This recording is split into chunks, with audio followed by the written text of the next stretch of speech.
every single day. And Mary's sitting there with the baby and with the stomach, and she's about to go into birth. What do you think the flesh is saying to her?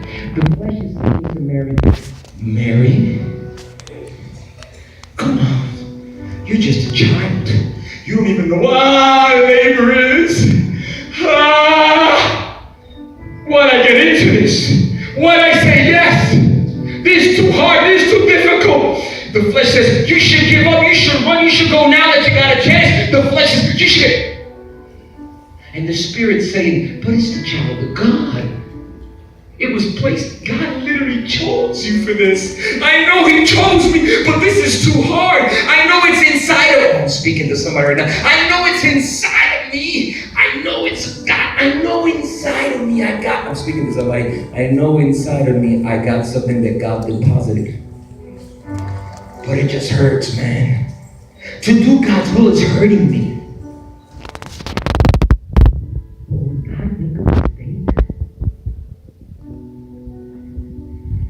What if it wasn't God? You heard him. Come on. You know it was God. What if you thought it was God? What if you thought God chose you and He has a purpose for you? You're going to be greater and you're going to fix it and your marriage is going to work and your parents are going to love you and it's going to work for school and you're going to have a ministry. What if it was just you and it's just never going to happen? So you're saying God created you for nothing? Come on, Mary. Give up on it. No, God gave this. God gave this. I don't know if He did. The pain is so excruciating when you're trying to obey God that the flesh almost takes over the mind of the Spirit. And there's spiritual warfare going on in the whole process. And Mary's freaking out. So she's sitting here in this place. Everybody say place with me. Place. What? Look at the person next to you and say, she was in a place. Go, she was in a place. She was in a place. Now, I don't know if you've been in that place. Maybe some of you are so religiously spiritual, you're walking on another level, and I'm just a flesh carnal man. But I've been in that place so many times, man. You know, the skinny, the fat, the demons, God, my spirit, my flesh. I've been battling with it so many times in my life. I'm not talking about 20 years ago when I was young. I'm talking about this week. It's just there. Father, here I am. I trust you, God. You're going to take control of this. I leave this in your hand. You will provide. If you gave me this, you know what you're doing, God. As soon as I walk out, it's going to happen. And then I got the phone call. Oh my God, how are we going to do this, honey? I don't know how we're going to do this. I thought I trusted God just a couple hours ago.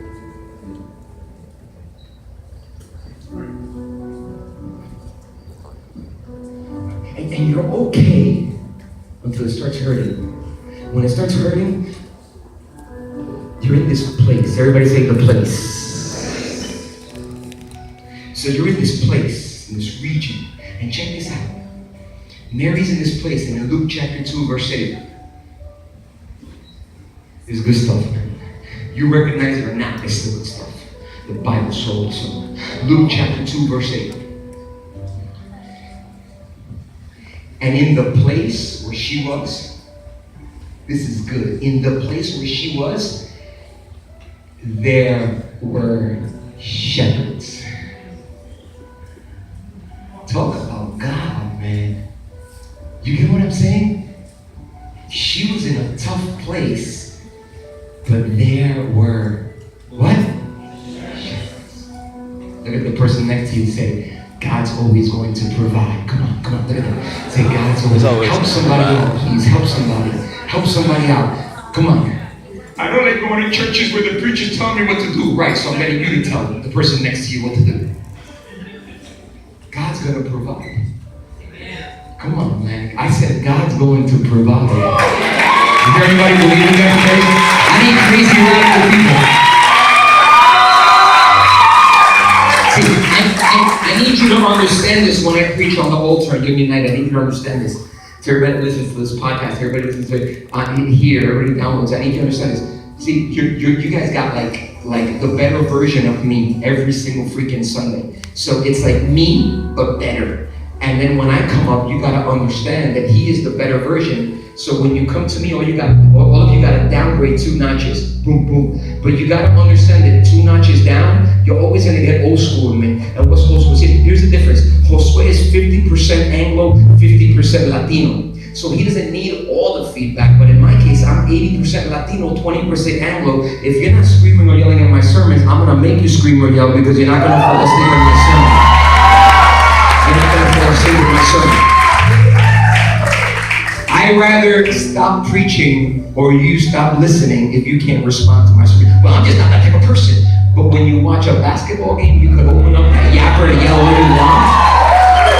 So you telling me you scream for Jordan and for Carmelo Anthony and for Steve Curry, who done nothing for you, but you can't scream for the Lord, the Savior, the Redeemer,